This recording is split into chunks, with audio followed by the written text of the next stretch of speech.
ہم بات کرتے ہیں انشاءاللہ کہ گناہوں کے جو ہے وہ اثرات کیا ہیں انسان کی زندگی پہ، اور کیوں انہیں چھوڑنا چاہیے اور کیوں ہمیں موٹیویٹڈ رہنا چاہیے انشاءاللہ کہ گناہوں سے بندہ دور رہے۔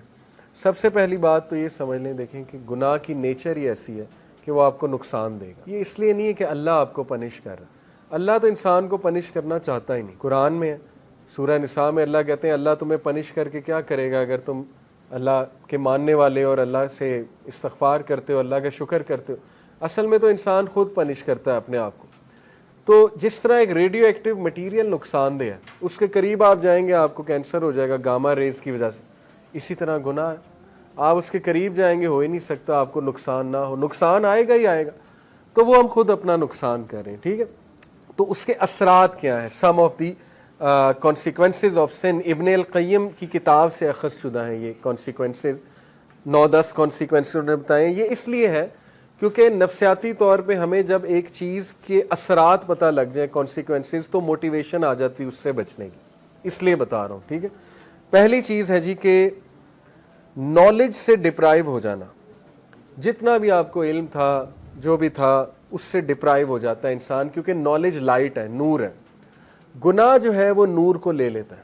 اور یہ اکثر اسلاف جب ان کے پاس کوئی شکایت کرتا تھا آ کے کہ میری میموری ویک ہو گئی ہے، یا مجھے کچھ چیز یاد تھی، قرآن کا کچھ پورشن یاد تھا وہ بھول گیا ہے، تو وہ اکثر انہیں یہی ایڈوائس کرتے تھے کہ آپ استغفار کریں، کیونکہ گناہوں کی وجہ سے چیزیں بھول جاتی ہیں۔ ٹھیک ہے، تو یہ ایک بہت بڑا اثر ہے۔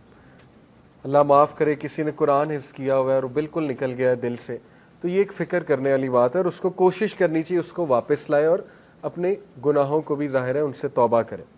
دوسری چیز، رزق کا چھن جانا۔ اللہ کے نبی صلی اللہ علیہ وسلم نے فرمایا، ابن ماجہ کی حدیث ہے، صحیح حدیث ہے، ایک شخص کو رزق ملنا ہوتا ہے حلال سے، لیکن وہ جلد بازی کر کے گناہ کر کے وہی رزق حرام سے لے لیتا ہے، تو پھر اس کو ایکسٹرا کچھ نہیں ملتا، جو اس نے لے لیا وہ مل جاتا ہے، نہ اللہ کی ہیلپ اس کے ساتھ ہوتی ہے۔ اور یہ جو حدیث ہے جو میں ابھی سنانے لگا ہوں، یہ کیا ہے؟ A man is deprived of provision because of the sins that he commits۔ انسان کو رزق سے ڈپرائیو کر دیا جاتا ہے اس کے گناہوں کی وجہ سے۔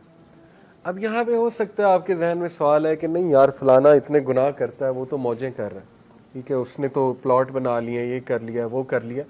تو دیکھیں رزق 4 طرح کا ہوتا ہے: financial wealth, emotional wealth, social wealth, time wealth. ہو سکتا ہے اس کے پاس فائنینشیل ویلتھ ہو لیکن نہ ایموشنل ویلتھ ہو۔ ایموشنل ویلتھ کیا ہے؟ ذہنی سکون، وہ بھی رزق ہے۔ غنا، ٹھیک ہے، دل میں ایک سیٹسفیکشن۔ اسی طرح ایموشنل ویلتھ میں ہے جذبات پہ کنٹرول، اینگر مینجمنٹ اچھی، اخلاق اچھا، یہ ایموشنل ویلتھ ہے۔ ہو سکتا ہے وہ بندہ اس سے محروم ہو۔ آپ نے کئی لوگ دیکھے ہیں کچھ بھی نہیں کھانے کو لیکن ذہنی سکون ہے اللہ کی طرف سے، اولاد دی اللہ نے، اولاد پل بھی رہی ہے ماشاءاللہ اور نیک اولاد ہے، ٹھیک ہے، سب کچھ ہے، تو کیا یہ رزق نہیں ہے؟ بالکل ہے۔ سوشل ویلتھ اسی کو کہتے ہیں کہ آپ کی اولاد اچھی ہے، آپ کی بیوی اچھی ہے، آپ کا جو ہے وہ گھر والے اچھے ہیں، آپ کے ساتھ لائل لوگ جمع ہو گئے، تو وہ بھی رزق ہے۔ ٹائم ویلتھ، ٹائم میں برکت، آپ کے کام جلدی ہو جاتے ہیں، ٹھیک ہے، آپ کرتے ہی وہ ہیں جو اللہ سبحانہ و تعالیٰ کو پسند ہے، یہ ٹائم میں برکت۔ تو جب ہم گناہوں میں پڑتے ہیں تو یہ ہمارا رزق ڈپرائیو ہوتا ہے، ٹائم سے برکت اٹھ جاتی ہے، ٹینشنیں بڑھ جاتی ہیں، ٹھیک ہے، ٹائم مینجمنٹ ویک ہو جاتی ہے۔ نمبر 2، آپ دیکھیں نا گناہوں میں وقت کتنا ضائع ہوتا ہے۔ اللہ معاف کرے اگر ایک گناہ عادت بن چکی ہے، 4 گھنٹے 3 گھنٹے لوگ اس میں پڑے رہتے ہیں، ٹھیک ہے، اور وہ ضائع ہو رہا ہے وقت۔ سوچیں کتنا وقت ہم جوانی کا ضائع کر دیتے ہیں، ٹھیک ہے، ان چیزوں میں، اللہ معاف کرے۔ تو اس سے نکلنا ہے، اپنے آپ کو موٹیویٹ کرنا ہے۔ پھر آپ دیکھیں سوشل ویلتھ، ہمارے ساتھ لوگ ہی ایسے آ جائیں جو ہمیں کھانے کو تیار ہیں اور بس ان کی نظر ہماری دولت پہ ہو، تو پھر یہ کون سا رزق ہے؟ اس کا مطلب ڈپرائیو ہو رہا ہے اور گناہوں کی وجہ سے۔ پھر آپ دیکھیں ایموشنل ویلتھ، ذہنی سکون ہے ہی نہیں، ہر وقت ٹینشن ہے، ہر وقت سٹریس ہے، ہر وقت پریشانی ہے، ہر وقت منہ پہ شکایت ہے، تو اس کا مطلب گناہوں کے اثرات آ تو رہے ہیں۔ تو اس لیے گناہوں کے اثرات رزق کی تنگی سے آتے ہیں، ٹھیک ہے۔ رزق کبھی اللہ بڑھا کے دیتا ہے، کبھی گھٹا کے دیتا ہے، اوور آل رزق تو لکھا ہوا ہے، لیکن یہ اللہ کی ڈسٹریبیوشن ہے۔ اللہ اپنے بندوں کو چیک کرنے کے لیے کبھی زیادہ دے دیتا ہے اس کوانٹٹی میں سے، کبھی کم کر دیتا ہے، جب وہ دوبارہ استغفار کرتے ہیں پھر بڑھا دیتا ہے، ٹھیک ہے۔ یہ اللہ بادشاہ ہے، اللہ جیسے چاہے کر سکتا ہے۔ نمبر 3، اللہ اور بندے میں ایک لا تعلقی، سینس آف ایلینیشن، جو بہت بڑی پنشمنٹ ہے، اللہ معاف، بلکہ سب سے سیریس بات ہے یہ، جب آپ اللہ سے دور ہو جائیں اور ایک ڈسٹینس فیل کریں اور الون فیل کریں. دنیا کی سب سے بڑی لونلینس، سب سے بڑی تنہائی اللہ سے دوری. ٹھیک ہے، تو گناہ وہ اس ڈسٹینس کو انکریز کرتے ہیں. کیونکہ دیکھیں نا، انسان اللہ معاف کرے اب گناہوں میں ہوتا ہے تو اللہ، ظاہر ہے فرشتے اس کے ارد گرد نہیں ہوتے، فرشتے بھی اٹھ جاتے ہیں اس جگہ سے، رحمت نہیں ہوتی اللہ کی، لیکن امید ہوتی ہے، امید بہت ہے. اللہ گناہ گاروں کو ہی معاف کرتے ہیں، آبویس سی بات ہے. اللہ ضرور ہوتے ہیں بندے کی طرف محبت سے دیکھ بھی رہے ہوتے ہیں، چاہتے ہیں بندہ نکل آئے اور بندہ جو ہے مجھ سے دعا کرے، مجھے پکارے، لیکن گناہوں کی وجہ سے آہستہ آہستہ یہ ریلیشن ویک ہوتا جاتا ہے. ویکنس یہاں تک آ جاتی ہے کہ ایک بندہ نا مایوس ہو جاتا ہے، کہتا ہے یار کیا اللہ سے مدد مانگوں، میں تو بہت ہی ایکسٹرا کر چکا ہوں کام، اسراف کر چکا ہوں گناہوں کے، اب کیا میں نے اللہ سے بات کرنی. ٹھیک ہے، تو پھر بندہ گیو اپ کر دیتا ہے، گیو اپ کر کے وہ مزید گناہوں کی طرف چلا جاتا ہے. اس لیے اس ڈسٹینس کو کم کرنے کے لیے استغفار، گناہوں سے توبہ کرنا، گناہوں کو چھوڑنا، تاکہ آپ اللہ کے قریب آ جائیں اور اس ریلیشن کو انجوائے کریں.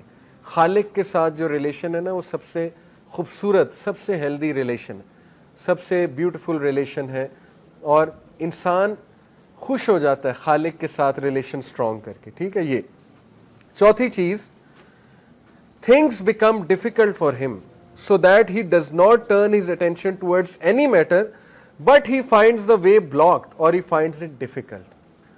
کام مشکل ہونا شروع ہو جاتے ہیں گناہوں کی وجہ سے. میں نے جیسے کہا رزق میں تنگی آ جاتی، اس طرح کاموں میں بھی مشکلات آنا شروع ہو جاتی ہیں. اچھا خاصا کام کوئی تھا، ہونے لگا تھا، ایک دم مشکل بن گیا، رکاوٹ آ گئی. ٹھیک ہے، تو اس موقع پہ بندے کو استغفار بڑھانا چاہیے، اپنے گناہوں کی توبہ کرنی چاہیے اس موقع پہ. ٹھیک ہے، تاکہ وہ اٹکا ہوا کام جو اللہ کی رحمت سے وہ ٹھیک ہو جائے. ایک اسلاف تھے، سلف تھے، ان کا واقعہ ہے کہ وہ قرآن حافظ تھے. تو انہوں نے کرسچن عورت سے، ایک کرسچن عورت تھی، اس سے انہیں محبت ہو گئی. بہت خوبصورت عورت تھی وہ، تو ظاہر خوبصورتی کی وجہ سے وہ اٹریکٹ ہوئے. اس کرسچن عورت نے ان کے سامنے شرط یہ رکھی کہ تم اسلام چھوڑ دو، اسلام چھوڑ کر جو ہے نا وہ پھر تم مجھے پالو گے. تو وہ جو سلف تھے انہوں نے بات مان لی، اللہ معاف کرے. He left Islam for the sake of women, اس سے امپریس ہو گئی. اور پھر جو ہے وہ ایک بار کہیں سے گزر رہے تھے تو قرآن کی جو ہے نا وہ یہ آیت ان کے سامنے آئی، سورہ حج کی، کہ لوگوں میں سے کچھ ایسے ہیں جو ایج پہ کھڑے ہوئے ہیں، جب تک انہیں اچھائی آ رہی ہے وہ اللہ کی طرف ہے، اور جب انہیں کوئی مشکل آتی ہے تو وہ اسلام سے چلے جاتے ہیں. اور ایسے لوگ دنیا میں بھی خسارے والے ہیں، آخرت میں بھی خسارے والے ہیں. تو وہ اتنا روئے یہ آیت سن کے کہ اللہ نے مجھے میسج دے دیا ہے. انہوں نے توبہ کی اور واپس آئے. تو میں آپ کو بتانے کا مقصد یہ کہ کئی اسلاف آپ کو نظر آئیں گے جو بعد میں محدث بنے، بڑے بڑے ٹیچرز بنے، دیندار لوگ بنے، ان بہت ڈارکنس میں تھے، بہت زیادہ.